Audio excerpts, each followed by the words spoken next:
It's about 6 days later, and I don't even remember where I left off, but I got the new belt on there. So you have to remove the PTO clutch, or grind these keepers out of the way, which you shouldn't do because they're there for a reason.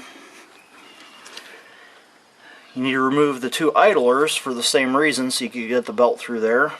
And then back on our transaxle, that pin right there needs to come out of the transmission case, and that keeps the belt from flying off the hydrostat pulley. And of course, the steering shaft's got to be out of the way,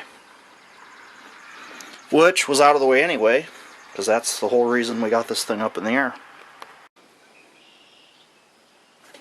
Okay, here there's two nylon bushings that this shaft rides in, and then there's also a little plastic bushing right here that supports the top of the steering shaft.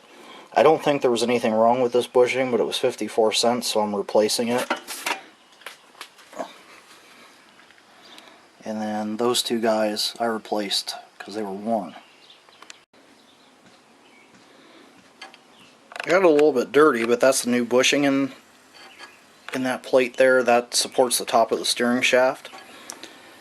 Apparently the old one was more wore out than I noticed, because I couldn't get the new one to slide in, and the old one just popped right out.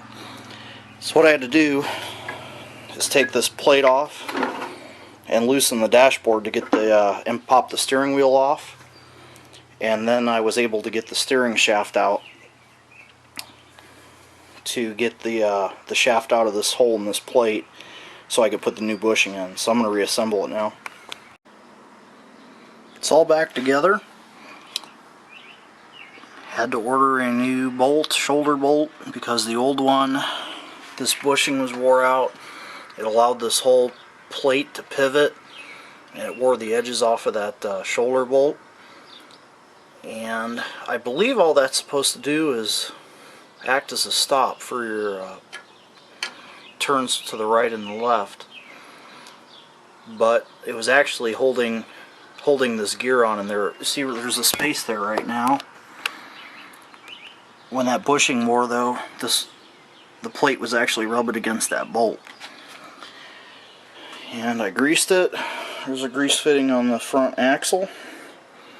It's a grease fitting on the kingpins, and then there's grease fittings on the bearings for the front wheels. The new belt is on. And PTO clutch is back on, so I'm going to lower her back down.